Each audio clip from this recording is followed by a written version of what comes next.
दोस्तों, अपने रूम की लाइट्स ऑफ कर दें, अपने हैंड फ्रीज को प्लग इन कर लें और कहानी को एंजॉय करें। इस कहानी में हम एक लड़के को देखते हैं जिसका नाम हिंसू था। हिंसू के पास एक स्पेशल पावर थी, वो भूतों को देख सकता था। इस बात को लेकर वो बचपन से ही परेशान रहता था और इसी वजह से उसने अपना पुराना घर भी छोड़ दिया था। अब हिंसू जवान हो चुका है और कोरिया के एक शहर में रहता है। वो अपनी माँ को फोन करता है और बताता है कि मैं ठीक हूँ। वो अपनी माँ से कहता है कि अब मुझे भूतों से डर नहीं लगता। फिर अचानक फोन कट जाता है और हिंसू के हाथ में जो लॉकेट था वो घूमने लगता है। और ये लॉकेट तभी घूमता था जब इसके पास कोई पैरानॉर्मल एक्टिविटी होती थी। हिंसू एक ट्रेन में खड़ा था और उसके पास में ही एक लड़की भी खड़ी थी और जिस भूत की वजह से उसका लॉकेट घूमा था वो भूत एक लड़की की शक्ल में उसी लड़की के पास खड़ा था। हिंसू उसे देख पा रहा था और अचानक वो उसे इग्नोर करने की कोशिश करता है। फिर उसी पल उस ट्रेन में कुछ बदमाश लड़के दाखिल होते हैं। वो हिंसू को छेड़ने लगते हैं और कहते हैं कि वो तुम ही हो ना जो भूतों को देख सकता है। और जैसे ही वहाँ खड़ा हुआ भूत ये बात सुनता है तो वो हिंसू की तरफ देखने लगता है। हिंसू हिम्मत करता है और उन लड़कों से अपनी जान छुड़वाता है और इसके बाद ट्रेन बिल्कुल खाली हो जाती है। वहाँ पर हिंसू और उस भूत के सिवा कोई नहीं था। अब वो लड़की नुमा भूत हिंसू को डराने की कोशिश करने लगता है, लेकिन हिंसू हिम्मत करता है और वहाँ से अपने घर आ जाता है। पर वो भूत उसका पीछा नहीं छोड़ता और उसके पीछे पीछे उसके घर तक आ जाता है। अब वो आत्मा हिंसू को कहती है, मेरी एक ख्वाहिश है जो तुम्हें किसी भी सूरत पूरी करनी होगी। इसके बाद हम इस कहानी का एक और पहलू देखते हैं। जिस शक्ल में वो भूत आया था, पुलिस को एक गड्ढे से उसी लड़की की शक्ल की लाश मिली थी। उसी पल वो आत्मा भी वहीं पर थी जो अपनी लाश को देखकर रोने लगती है। उस पल हिंसू भी वहीं पर था। वो पुलिस की गाड़ी में बैठा हुआ था और वो उस आत्मा के रोने की आवाज सुन पा रहा था। हिंसू इन भूतों से तंग आ चुका था। वो किसी भी कीमत पर इनसे छुटकारा पाना चाहता था। वो सोचता है कि उसे ये शहर छोड़ देना चाहिए। वो अपने अंकल को फोन करता है और उनसे कहता है कि मैं वापस घर आना चाहता हूँ। हिंसू के अंकल भी उसी की तरह भूतों को देख सकते थे। उसके अंकल चिल्लाकर उसे कहते हैं, नहीं तुम यहाँ नहीं आ सकते, क्योंकि अगर तुम भी यहाँ पर आ गए तो यहाँ पर भूतों का मेला लग जाएगा। हिंसू ने कहता है कि मैं इन भूतों से तंग आ चुका हूँ, मैं इनसे अपनी जान छुड़वाना चाहता हूँ। तब इसके अंकल इसे कहते हैं कि तुम उनकी ख्वाहिशों को पूरा करते हो, इसीलिए वो तुम्हारे पीछे आते हैं। वो इसे कहते हैं कि अगर तुम सच में इन भूतों से पीछा छुड़वाना चाहते हो तो तुम्हें इन भूतों को इग्नोर करना होगा। हिंसू ने ये तय कर लिया था कि वो वापस अपने घर जाएगा। उसने अपने पुराने स्कूल को भी इन्फॉर्म कर दिया था कि वो वहाँ पर एडमिशन लेना चाहता है। फिर वो अपने अंकल से एक हादसे के बारे में पूछता है और ये हादसा क्या था ये हम कहानी में आगे जान पाएंगे। अब हिंसू एक बस में सवार होता है और अपने होम टाउन जाने के लिए निकल पड़ता है। रास्ते में जब बस एक स्टॉप पर रुकती है तो वहाँ इसकी नजर एक खूबसूरत लड़की पर पड़ती है। वो लड़की एक भूत थी और हिंसू उसे इग्नोर करने की कोशिश करता है, पर वो इस कदर हसीन थी कि हिंसू चाहकर भी उसे इग्नोर नहीं कर पाता और उसकी तरफ देखने लगता है। जब दोनों की नजरें मिलती हैं तब वो भूतिया लड़की उसकी तरफ देखकर मुस्कुराने लगती है। फिर हिंसू अपने घर पहुंच जाता है। घर के अंदर दाखिल होते ही हिंसू की नजर अपने दादा की तस्वीर पर पड़ती है। उसके दादा भूतों की झाड़ फूक करने में दूर दूर तक मशहूर थे। इसके बाद इसकी मुलाकात अपने अंकल से होती है। हिंसू के अंकल कभी भी अपने घर से बाहर नहीं गए थे क्योंकि वो भूतों से बहुत ज्यादा डरते थे। फिर अगले दिन हिंसू अपने पुराने स्कूल में जाता है। आज हिंसू का अपने पुराने स्कूल में पहला दिन था। उसकी क्लास टीचर उसे क्लास के बाकी बच्चों से इंट्रोड्यूस करवाती है। अब क्लास की एक लड़की हुंजी हिंसू को अपने साथ वाली सीट पर बैठने का कहती है। वो हिंसू को अपनी तरफ अट्रैक्ट करने की कोशिश करती है, पर हिंसू से कोई भी रिस्पॉन्स नहीं देता। फिर क्लास के दौरान हिंसू को वहाँ पर किसी भूत के होने का एहसास होता है और जैसे ही वो क्लास की विंडो की तरफ देखता है तभी एक भूतिया लड़की अपना खून से रंगा हुआ हाथ खिड़की के ऊपर जोर से मारती है और अपने हाथ का निशान वहाँ पर छोड़ देती है। ये मंजर देखकर हिंसू डर जाता है। अब जब हिंसू घर आता है तो ये बात वो अपने अंकल के साथ करता है। तब इसके अंकल इसे कहते हैं कि अब तक तू तुम्हारा सामना जिन भूतों के साथ हुआ है वो इस कदर डरावने नहीं है। तुम कोशिश करो कि इन भूतों को जितना हो सके इग्नोर करो। फिर अगले दिन जब इंसु स्कूल जा रहा था तो रास्ते में उसकी नजर एक पेड़ के नीचे बैठी हुई औरत पर पड़ती है। उस औरत के पास एक कुत्ता भी बैठा हुआ था। इंसु उन्हें देख कर रुक जाता है और उन दोनों का स्केच बनाने लगता है। इसी दौरान वहाँ पर उसी बस स्टॉप वाली लड़की का भूत आता है। इस भूतिया लड़की का नाम किम था। वो इंसु का स्केच देखकर कहती है कि तुम बहुत अच्छा स्केच बना लेते हो। इंसु उसकी ये बात सुनकर उसे इग्नोर करने की कोशिश करता है, पर फिर भी किम उसके पास बैठ जाती है। वो इसे कहती है कि पेड़ के नीचे बैठी हुई औरत अंधी है और उसके पास बैठा हुआ कुत्ता उसका गाइड है। असल में ये कुत्ता एक भूत था। इंसु ने स्केच में उस कुत्ते को भी ड्रा किया था। तभी वहाँ पर दो लड़के हनी और बनी आते हैं। वो इंसु का स्केच देखते हैं और फिर उसे कहते हैं पेड़ के नीचे तो कोई कुत्ता नहीं बैठा हुआ, फिर तुमने इस स्केच में क्यों कुत्ते की तस्वीर बनाई है। ये दोनों लड़के इंसु के क्लास फेलोज थे। ये दोनों लड़के क्लास के जाने माने बुलीज थे। अब बनी उससे लड़ने की कोशिश करता है और उसे वहाँ पर गिरा कर पीटने लगता है। चलिए दोस्तों, अब इस कहानी के 10 साल पीछे चलते हैं। इसी स्कूल में एक छोटी बच्ची पढ़ा करती थी जिसका नाम ए योंग था। वो अचानक स्कूल से गायब हो गई थी, लेकिन छोटा इंसु क्लास टीचर को जाकर कहता है ए योंग मुझसे बातें कर रही है। वो मुझे बार बार कह रही है कि मैं पानी के अंदर सांस नहीं ले पा रही, लेकिन टीचर उसकी बात का यकीन नहीं करती। टीचर इसे कहती है कि ये तुम्हारा वहम होगा, ऐसा पॉसिबल नहीं है। इंसु टीचर को अपनी बात पर यकीन दिलाने की बड़ी कोशिश करता है, पर कोई भी उसकी बात पर यकीन करने को तैयार नहीं था। और तभी हम वहाँ ए योंग के भूत को देखते हैं। चलिए अब इस कहानी के वापस 10 साल आगे चलते हैं। बनी पीटते हुए उसे वार्न करता है तुम अपनी हद में रहना और ज्यादा होशियार बनने की कोशिश मत करना, वरना मैं पूरे स्कूल में ये बात फैला दूंगा कि तुम हर तरह के भूतों को देख सकते हो। क्योंकि बनी इंसु का ये सीक्रेट जान चुका था।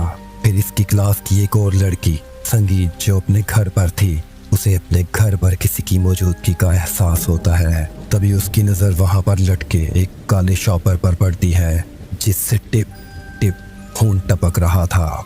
जो ही वो उसके पास जाती है तो शॉपर फट जाता है और शॉपर का सारा खून छलक कर सुंगी के चेहरे पर गिर जाता है। वो फौरन से अपना मुंह धोने के लिए पानी का नल खोलती है, पर नल में से पानी की बजाय खून आ रहा था। इसी दौरान इसकी नज़र एक मास्क से ढकी हुई लड़की के भूत पर पड़ती है। उसे देखकर वो जोर जोर से चीखने लगती है।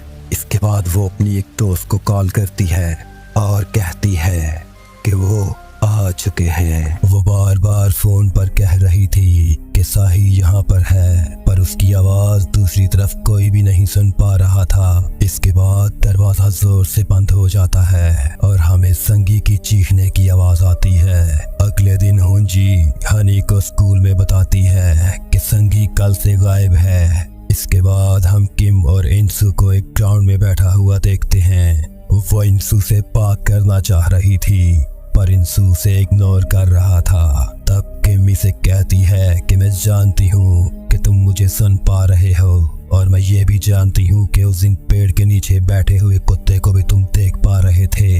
वो कहती है कि मैं यहाँ पर तुमसे कोई भी अपनी ख्वाहिश पूरी करवाने नहीं आई। ये सब जानने के बाद इंसु उसकी तरफ देखता है और हंसने लगता है। तब किमी से कहती है कि तुम ही एक शख्स हो जो मुझे देख सकते हो, इसीलिए मैं बार बार तुम्हारे पीछे आती हूँ, क्योंकि तुम्हारे सिवा मुझे कोई भी अंडरस्टैंड नहीं कर सकता। तब इंसु इस भूतिया लड़की से इसका नाम पूछता है और वो कहती है कि मैं नहीं जानती कि मैं कौन हूँ, यहाँ तक कि मैं अपना नाम भी नहीं जानती। इसी दौरान इन दोनों की नजर हनी पर पड़ती है जो एक लड़के को पीट रहा था। वो इंसु को उस लड़के की हेल्प करने का बोलती है, पर इंसु उसकी हेल्प नहीं करता। इसी दौरान किम अचानक घबरा जाती है। वो इंसु को भी चुप रहने का बोलती है और कहती है कि वो यहीं कहीं है और डर कर वहाँ से भाग जाती है। उसके जाते ही इंसु की नजर एक भूत पर पड़ती है।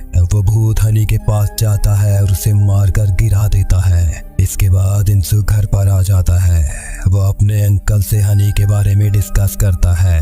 तब इसके अंकल इंसु को कहते हैं कि जब भी किसी के साथ जुल्म हो रहा हो तब तुम्हारा साथ जुल्म हो रहा है उसकी मदद करो। इन दोनों की बातों को एक भूत साइड पर बैठकर सुन रहा था।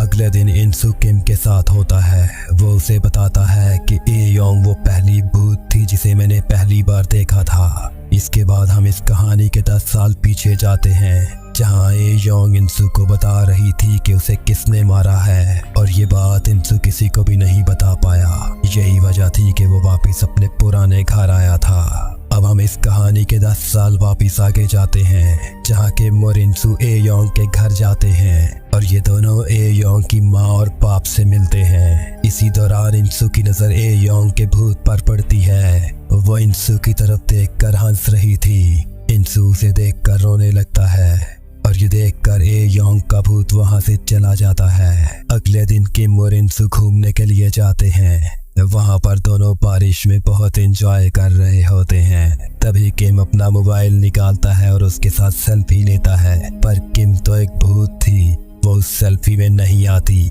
ये देखकर किम काफी दुखी हो गई थी। इसीलिए इंसू एक स्केच बनाता है जिस पर किम उसके साथ थी। अगले दिन ह्यूंजी स्कूल में एक इनोसेंट लड़के को परेशान कर रही होती है। तभी इंसू वहां पर आता है और उस लड़के की हेल्प करता है। रात को इंसू घर पर बैठकर टीवी देख रहा था। टीवी में एक कातिल के बारे में बताया जा रहा था। उस कातिल के चेहरे पर मास्क था। तभी वो अपने अंकल से पूछता है कि हमारे स्कूल में एक मास्क वाला भूत है, क्या आप उस भूत के बारे में जानते हो? इसी दौरान वहां पर एक भूतिया लड़की भी बैठी हुई थी।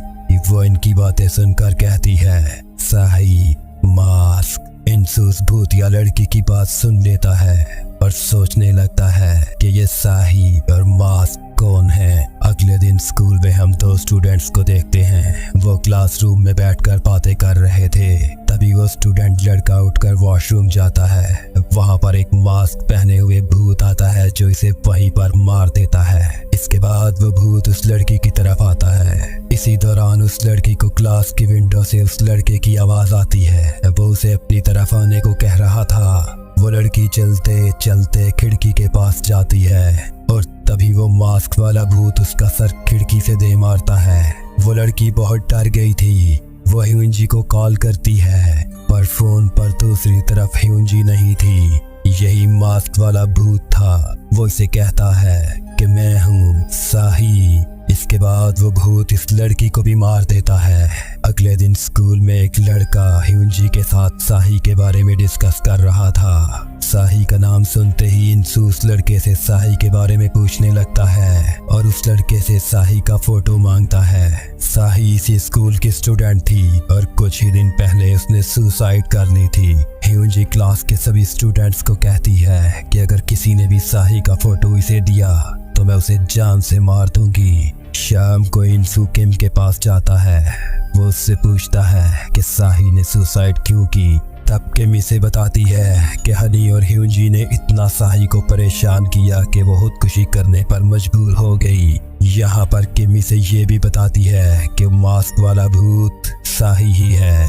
ये जानने के बाद इंसू हनी से लड़ने के लिए जाता है, पर वहाँ पर हनी इंसू को खूब मारता है। तब इंसू इनसे कहता है कि मैं जानता हूँ कि साही ने सुसाइड नहीं की, बल्कि तुम लोगों ने मिलकर उसका कत्ल किया है। ये सुनकर हनी उसे खूब मारता है और जब वो वहाँ से जाने लगता है तो इंसू उसे कहता है कि साही तुम सबको मार देगी। इसके बाद हनी और ह्यूंजी साही के डैड के घर जाने लगते हैं, क्योंकि उन्हें ऐसा लगता था कि उनके फ्रेंड्स जिनका मर्डर हो रहा है उसके पीछे उसके डैड का हाथ है। रास्ते में ही ह्यूंजी हनी को कहती है कि हमें चाहिए कि हम इंसू को भी अपने साथ लेकर जाएं। वहाँ इंसू घर पर अपने अंकल के पास बैठा हुआ था। वो उन्हें बताता है कि वो मास्क वाला भूत साही है। तब इसके अंकल इसे बताते हैं कि साही अपने ऊपर किए गए जुल्म का बदला नहीं ले सकती, इसीलिए साही की शक्ल में एक भूत उसके ऊपर किए गए जुल्म का बदला ले रहा है और ये भूत काफी खतरनाक है। हमें इस मास्क वाले भूत को रोकना होगा, नहीं तो वो बहुत तबाही मचा देगा। वो इंसू को इस भूत का मुकाबला करने के लिए एक जादुई खंजर देते हैं अब इंसू के मोबाइल पर ह्यूंजी की कॉल आती है। वो इसे बताती है कि हम साही के घर के बाहर हैं और इसे भी वहां पर आने का कहती है। हनी इंसू के आने का इंतजार नहीं करता और वो साही के घर के अंदर चला जाता है। तभी अचानक कोई चीज हनी के ऊपर अटैक करती है और उसे जान से मार देती है। ह्यूंजी ये सब कुछ देखकर रोने लगती है। तभी अचानक उसे वहां पर साही का भूत दिखता है। वो उनसे माफी मांगती है पर साही उसे उसके किए गए गुनाहों के लिए माफ नहीं करती और वहीं पर उसकी जान ले लेती है। इंसू साही के घर के बाहर पहुंच चुका था। तभी उसे अंदर से ह्यूंजी के चीखने की आवाज आती है। वो घर के अंदर जाने लगता है तो तभी उसकी नजर साही के फादर पर पड़ती है जो अजीब तरह की हालत में अपने घर से बाहर की तरफ भाग रहे थे। अब इंसू घर के अंदर जाता है। वहां पर उसे उस मास्क वाली लड़की का शरीर दिखता है। वो अब उसके चेहरे से मास्क हटाता है तो देखता है कि वो लड़की कोई और नहीं बल्कि किम थी, क्योंकि किम ही साही थी और वो मास्क वाला भूत इसका हम शक्ल भूत था। इसके बाद हम इस कहानी के 3 साल पीछे जाते हैं जहां पर ह्यूंजी क्लास में एक लड़के को तंग कर रही थी। वो लड़का इसकी कंप्लेन प्रिंसिपल को कर देता है। प्रिंसिपल ह्यूंजी को अपने पास बुलाती है और इसे खूब डांटती है और इसे अगले दिन अपने पेरेंट्स को स्कूल में लाने का कहती है। तब ह्यूंजी प्रिंसिपल को बताती है कि मेरे फादर ने मेरी मामा को डाइवोर्स दे दी और इसी दुख में मेरी माँ ने सुसाइड कर ली। यही वजह थी कि ह्यूंजी क्लास के पुलिस के ग्रुप में शामिल हो गई थी। इसके बाद ह्यूंजी क्लासरूम में आती है। उसके हाथ में वो रिटन कंप्लेंट भी थी जो कि प्रिंसिपल को की गई थी। कंप्लेंट की राइटिंग से ह्यूंजी जान चुकी थी कि ये कंप्लेंट करने वाली साही है। वो अपने गैंग के साथ मिलकर साही को बहुत मारती है, यहाँ तक कि वो उसको जला भी देती है। पर क्लास के सभी लड़के ये तमाशा देख रहे थे, कोई भी उसकी हेल्प नहीं कर रहा था। इस इंसिडेंट के बाद साही हमेशा अपने चेहरे को एक मास्क की मदद से ढांप रखती थी। ह्यूंजी अपने ग्रुप के साथ मिलकर हर वक्त साही को सताती रहती थी। इसके पापा इसकी ये कंडीशन देखकर बहुत परेशान रहने लगे थे। वो इसे कहते हैं कि हमें पुलिस कंप्लेंट करनी चाहिए, पर साही उन्हें ऐसा करने से रोक देती है। ह्यूंजी हर रोज क्लासरूम में अपने सभी बुलीज के साथ मिलकर साही को टॉर्चर करने लगती है। ह्यूंजी ने साही को इस कदर टॉर्चर किया कि आखिरकार उसने सुसाइड कर ली। अब हम कहानी के 3 साल वापिस आगे आते हैं। इंसू साही के घर पर था और वहां से इसे एक ड्राइंग बुक मिली थी। वो देखकर ये जान जाता है कि वो दोनों बचपन में एक साथ पढ़ते थे और ये ड्राइंग बुक में जितने भी स्केच थे ये सारे इंसू के बनाए हुए थे। इसी ड्राइंग बुक में इंसू की नजर 6 नामों पर पड़ती है, जिनमें से 5 नामों पर क्रॉस लग चुका था और एक ही नाम बचा था और वो था हेयो। इंसू जान चुका था कि मास्क वाली भूत का आखिरी शिकार यही लड़की है। वो जल्दी से स्कूल जाने के लिए निकल पड़ता है और अपने अंकल को कॉल करके साही के घर पर आने का कहता है। वहाँ स्कूल में स्कूल प्रिंसिपल अपने कंप्यूटर पर बैठकर कुछ काम कर रही थी। तभी कंप्यूटर की स्क्रीन अचानक ऑफ हो जाती है और फिर जब वो ऑन होता है तो उसकी स्क्रीन पर वही मास्क वाली लड़की थी। इंसू स्कूल में पहुंच चुका था। वो सभी स्टूडेंट से अपने प्रिंसिपल के बारे में पूछ रहा था। इसी दौरान अचानक लाइट चली जाती है।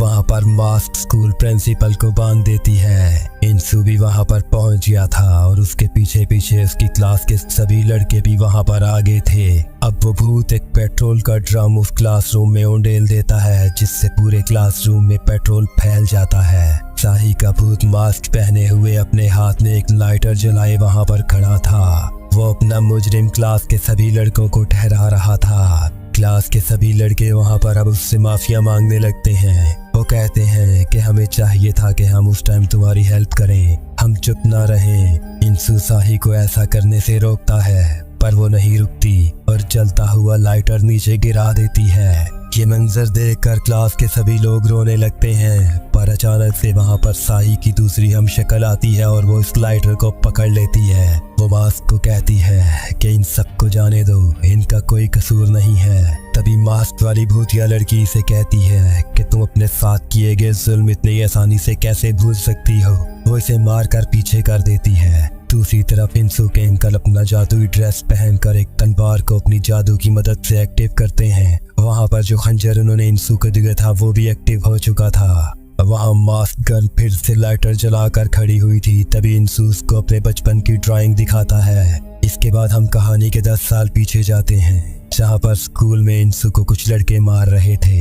इसी दौरान वहाँ पर साही भागती हुई आती है और वो इंसू को बचा लेती है। यहाँ हम ये जान पाते हैं कि इंसू और साही बचपन से एक दूसरे को प्यार करते थे। दोबारा हम कहानी के 10 साल आगे आते हैं तो हम देखते हैं कि वहाँ पर साही की हम शक्ल मास्क वाली भूतिया लड़की वहाँ से जा चुकी है। साही और इंसू वहाँ पर खड़े होकर बातें कर रहे थे, पर अचानक से वो मास्क वाली भूतिया लड़की फिर से आ जाती है। वो यहाँ पर सबको जलाकर राख कर देने वाली थी। वहाँ पर इंसू के अंकल का जादू पूरा हो चुका था और वो अपनी तलवार को जोर से जमीन पर मारते हैं और यहाँ पर साही वो चाकू इंसू से छीनकर खुद को मार लेती है और रोते हुए इंसू को कहती है, हो सके तो मुझे माफ कर देना। ये देखकर इंसू भी रोने लगता है। अब वो इसके साथ बिताए गए हसीन लम्हात को याद करता है और इसी दौरान साही का भूत इसके हाथों से गायब हो जाता है। इसके बाद हम देखते हैं कि इंसू सारी क्लास के साथ मिलकर साही के लिए प्रार्थना करता है। इंसू अब अपने स्कूल का टीचर बन चुका था, पर भूतों ने इसका पीछा अब तक नहीं छोड़ा था। वो अब भी इसके पीछे थे। यहीं पर ये कहानी खत्म होती है। बहुत जल्द एक न्यू कहानी के साथ आपके सामने हाजिर होऊंगा। तब तक के लिए बाय बाय।